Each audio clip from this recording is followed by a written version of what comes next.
আফগানিস্তান ইমারত ইসলামিয়া যেখানে প্রতিষ্ঠা করেছে। সে মুসলমানরা যখন একের পর এক নির্যাতিত হচ্ছিল, তখন তাদের ভিতরে স্বাধীন হওয়ার চেতনা জাগ্রত হয়েছে যে না, আমরা আমেরিকা ইউরোপের গোলামি করব না, আমরা একমাত্র আল্লাহ তাআলার হুকুম আহকাম মেনে জীবন শাসন ব্যবস্থা করছি। তো এই চিন্তা যখন তাদের মাথায় আসছে, তারা এটাকে প্রতিরোধ করার চেষ্টা করেছে। তখনই ওই পশ্চিমা দাদাবাবুরা তাদেরকে টুটি টিপে ধরার জন্য তাদের সাথে যুদ্ধ লিপ্ত হয়েছে।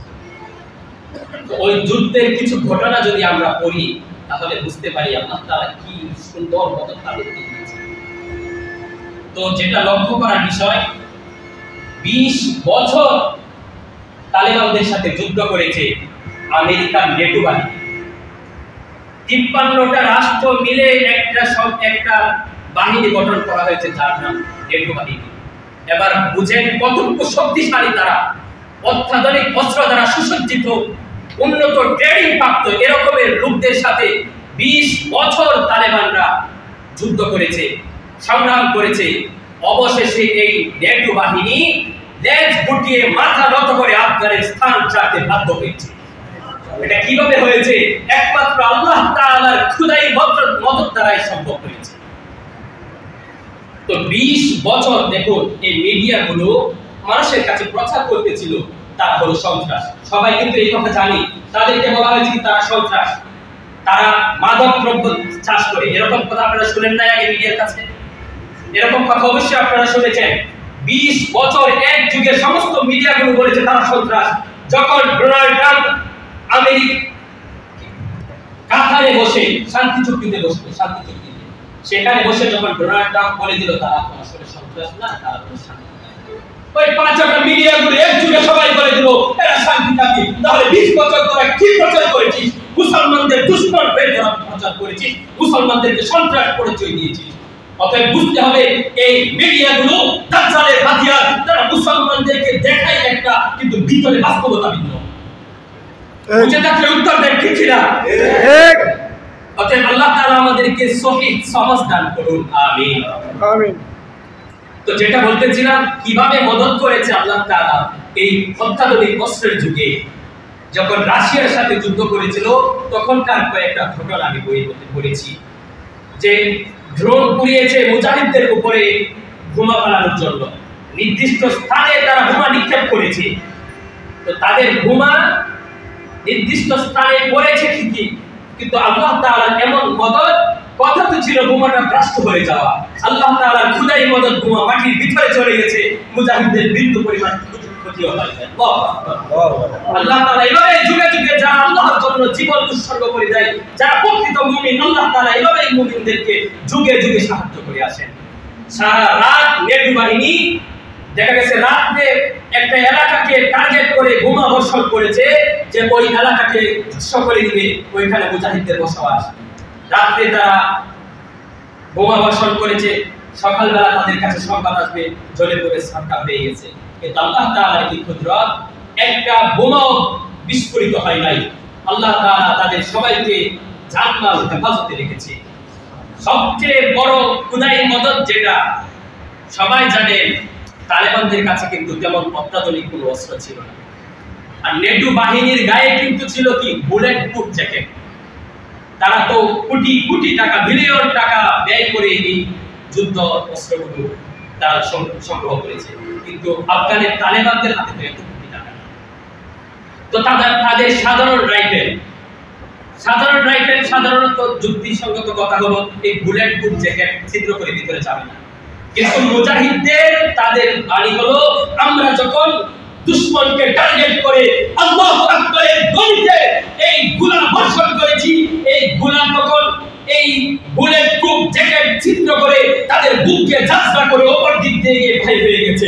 আল্লাহু আকবার, আল্লাহু আকবার। আল্লাহ তাআলার খোদাই বলেন, এগুলো আমাদের ঈমান বৃদ্ধি করে। এই ঘটনাগুলো যখন আমরা শুনি, যখন আমরা এবার শুনেন, আমরা শুনলে যখন আমাদের ঈমান বৃদ্ধি হয়, আর যারা সশরীরে উপস্থিত থেকে দেখে যে মুজাহিদরা, তাদের ঈমানি হালত কেমন হয়। আল্লাহু আকবার, আল্লাহু আকবার। আমাদেরকে দ্বীনি সমাজ দান করুন, পূর্ণ মুমিন হওয়ার তৌফিক দান করুন, আমিন। তো যেটা বলতেছিলাম, মুমিন হওয়ার প্রথম শর্ত হলো আল্লাযীনা হুম ফি সালাতিহিম খাশিউন, যারা নিজেদের নামাজে বিনয় নম্র, যারা অত্যন্ত খুশুর সাথে নামাজ আদায় করে, এটা হলো মুমিনের প্রথম গুণ। মুমিনের দ্বিতীয় গুণ ওয়াল্লাযীনা হুম আনিল লাগবি মুরিদুন, ওয়াল্লাযীনা হুম, তারা আনিল লাগবি মুরিদুন, অশালীন ক্রিয়াকলাপ হতে বিরত থাকে।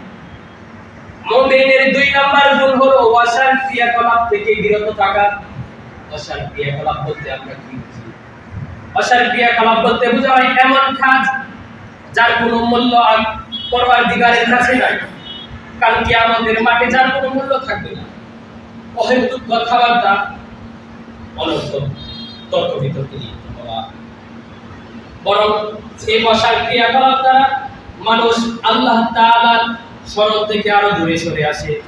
এমন অশালীন ক্রিয়াকলাপের মধ্যে পরনিন্দা, গীবত। আমরা দুই চারজন একসাথে হলে অপর ভাইয়ের ঘুষ তালাশ করতে থাকি, অথচ হাদিসের মধ্যে এই বিষয়ে কি বলা হয়েছে? পরনিন্দা করা, অপরের গীবত করা, মৃত ভাইয়ের মৃত ভাইয়ের গোশত খাওয়া শামিল। নাউযুবিল্লাহ। আল্লাহ তাআলা আমাদেরকে পরনিন্দা থেকে হেফাজত করুন। আমরা পরনিন্দা করি, একজন আরেকজনের কাছে দোষ বলি অপর ভাইয়ের অনুপস্থিতিতে, এতে করে ওই ভাইয়ের কোনো সংশোধন হয় না, আমার ব্যক্তির কোনো লাভ হয় না, যে শুনতেছে তার কোনো লাভ হচ্ছে না। অতএব এই অশালীন কাজ থেকে আল্লাহ তাআলা আমাদেরকে বেঁচে থাকার মতো তৌফিক দান করুন। সকলে বলি আমিন। কথাবার্তা, তর্ক বিতর্কে জড়িয়ে যাওয়া থেকে আল্লাহ তাআলা আমাদেরকে হেফাজত করুন। এই সোশ্যাল মিডিয়াতে আমরা একটু অবসর সময় পেলে ঘন্টার পর ঘন্টা সোশ্যাল মিডিয়াতে কাটিয়ে দেই, অথচ এটা একটা অশালীন কাজ। মুমিন কখনো অশালীন কাজে লিপ্ত হতে পারে না। মুমিন তো সুযোগ পাইলে কোরআন তেলাওয়াত করবে, মুমিন তো সুযোগ পাইলে আল্লাহ তাআলার জিকিরে মগ্ন হবে, মুমিন তো সুযোগ পাইলে ধ্যানমগ্ন অবস্থায় রবের শুকর আদায় করবে, মুমিন তো সুযোগ পাইলে সালাতুল নওয়াফিলে আল্লাহ তাআলাকে অধিক পরিমাণ সিজদা দেওয়ার জন্য সালাতুল নওয়াফিলে লিপ্ত হয়ে যাবে। কেন সালাতুল নওয়াফিল করবে? কারণ যত সালাতুল নওয়াফিল করবে, নফল নামাজ যত করবে, তত আল্লাহ তাআলার নৈকট্যপ্রাপ্ত বান্দা হয়ে যাবে। আল্লাহ তাআলা আমাদেরকে অবসর সময়গুলোতে বেশি বেশি নফল নামাজ, কোরআন তেলাওয়াত করার তৌফিক দান করুন। এটা হলো মুমিনের দুই নাম্বার গুণ। মুমিন কখনো অশালীন ক্রিয়াকলাপে লিপ্ত হতে পারে না। তিন নাম্বার গুণ ওয়াল্লাযীনা হুম লিয-যাকাতি ফাঈলুন, যারা যাকাত দানে সহায়ক, অর্থাৎ যাদের উপরে যাকাত ফরজ হয়েছে তারা নিজেদের থেকে পরিপূর্ণ যাকাতটা আদায় করবে। এটা মুমিনের তিন নাম্বার গুণ। পবিত্র কোরআনে বর্ণিত মুমিনের তিন নাম্বার গুণ, তারা যাকাত আদায় করবে। والذين هم لفروجهم حافظون، والذين هم لفروجهم حافظون, নিজেদের লজ্জাস্থানকে হেফাজত করবে। মুমিনের চার নাম্বার গুণ কি? নিজেদের লজ্জাস্থানকে হেফাজত করা। আল্লাহ তাআলা আমাদের লজ্জাস্থানকে হেফাজত করার তৌফিক দান করুন। হাদিসে পাকে রাসূল সাল্লাল্লাহু আলাইহি ওয়াসাল্লাম বলেছেন, যে ব্যক্তি আমাকে দুইটি জিনিস আমানতের দায়িত্ব নিয়ে আমাকে দিতে পারবে, আমি রাসূল স্বয়ং তার জন্য জান্নাতের দায়িত্ব নিয়ে। দুইটি গুণ হলো, প্রথম কাজ, যারা নিজের জবানকে হেফাজত করবে, অশালীন ক্রিয়াকলাপ, মন্দ কথাবার্তা, গালিগালাজ এসবগুলো থেকে যারা মানুষ নিজের জবানকে হেফাজত করবে, মিথ্যা কথা শুরু নিজের জবানকে হেফাজত করবে। দুই নাম্বার গুণ, যে নিজের লজ্জাস্থানকে হেফাজত করবে, পরনারী থেকে, ভিন্ন জায়গা থেকে, নিজের হয়ত স্ত্রী ব্যতীত অন্য জায়গা থেকে যারা নিজের লজ্জাস্থানকে হেফাজত করবে। রাসূল সাল্লাল্লাহু আলাইহি ওয়াসাল্লাম বলেন, যে ব্যক্তি আমাকে এই দুইটি জিনিস আমানতের জিম্মাদারি দিতে পারবে, আমি রাসূল তার জন্য বেহেশতের জিম্মাদার হয়ে যাব। সুবহানাল্লাহ। আল্লাহ তাআলা আমাদেরকে নিজের লজ্জাস্থানকে হেফাজত করার তৌফিক দান করুন, আমিন। والذين هم لفروجهم حافظون إلا على أزواجهم أو ما ملكت أيمانهم فإنهم غير ملومين।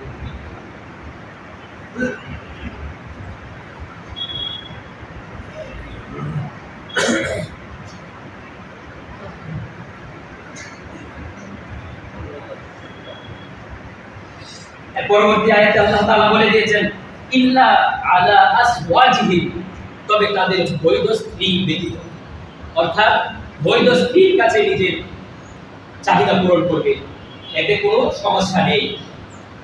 আও মা মালাকাত আইমানুহুম ফাইন্নাহুম গায়রু মালুমিন, অথবা কৃতদাসীর ক্ষেত্রে। কৃতদাসীর যুগ যদিও এই যুগে নেই, ইসলামের শুরু যুগে ছিল, এটা জাহেলি যুগের কথা ছিল, আস্তে আস্তে এই যুগটা বিলুপ্ত হয়ে গেছে, কৃতদাসীর যুগ বিলুপ্ত হয়ে গেছে। এখন শুধু একটা পথে খোলা আছে, সেটা হলো নিজের বৈধ স্ত্রী। নিজের বৈধ স্ত্রী, তাদের ক্ষেত্রে নিজের চাহিদা পূরণ করা এটা কোনো দূষণীয় নয়, বা ইন্নাহুম গায়রু মালুমিন, এতে কোনো দোষ নয়। সাহাবী রাসূল সাল্লাল্লাহু আলাইহি ওয়াসাল্লামকে জিজ্ঞাসা করলেন, ওগো আল্লাহর রাসূল, আমরা যে নিজেদের স্ত্রীদের ক্ষেত্রে নিজেদের চাহিদা পূরণ করি, এতে কি আমাদের কোনো সওয়াব আছে?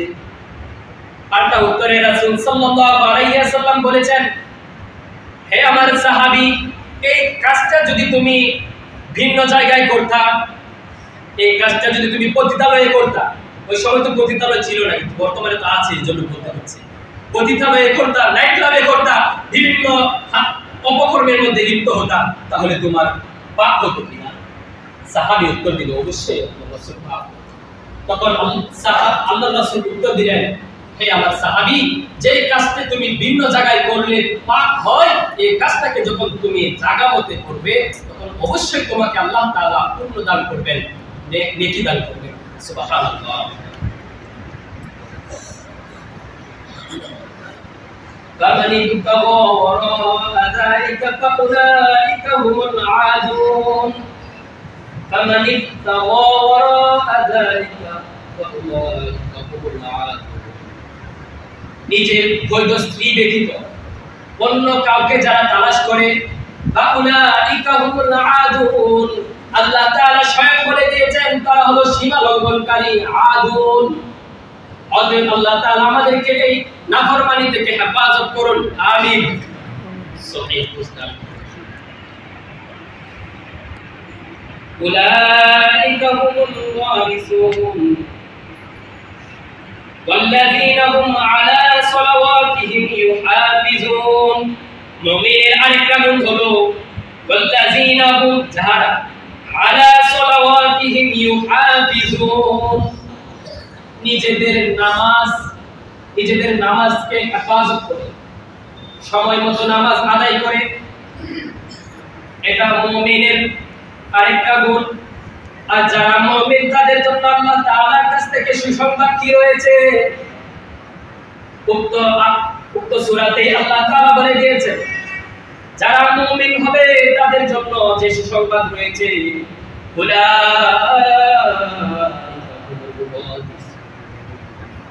তারাই হলো ওয়ারিস, অংশীদার। কিসের ওয়ারিস তারা? উলাইকা হুমুল ওয়ারিসুন الذين يرثون الفردوس هم فيها خالدون। الذين يرثون الفردوس, তারা হলো জান্নাতুল ফিরদাউসের ওয়ারিস। সুবহানাল্লাহ। তারা হলো জান্নাতুল ফিরদাউসের ওয়ারিস। হুম ফিহা খালিদুন, যে জান্নাতের মধ্যে মুমিনরা খালিদুন, চিরস্থায়ী হবে, যেখান থেকে তাদেরকে আর কখনো বাহির করে দেওয়া হবে না। আল্লাহ তাআলা আমাদেরকে যে আলোচনাটুকু হয়েছে, উক্ত আলোচনাটুকু বুঝে পূর্ণ মুমিন হয়ে আল্লাহ তাআলার পূর্ণ হুকুম আহকাম মেনে যেন আমরা দুনিয়াতে বসবাস করতে পারি। আল্লাহ তাআলা আমাদেরকে কবুল করুন, আল্লাহ তাআলা আমাদেরকে সঠিক সমঝ দান করুন, দ্বীনি বিষয়ে যেন আমাদের ভিতরে কোনো গাফলতি না আসে, আমরা যেন নিজেদের নামাজে বিনয়ী হই, পাঁচ ওয়াক্ত নামাজ যেন আমরা গুরুত্বের সাথে আদায় করতে পারি, যেন অসার ক্রিয়াকলাপ থেকে নিজেকে হেফাজত করতে পারি, অন্যের গীবত পরনিন্দা থেকে নিজেকে হেফাজত করতে পারি। আল্লাহ তাআলার কাছে এই আপত্তি বিরতি রেখে আজকের মতো এখানেই শেষ করছি।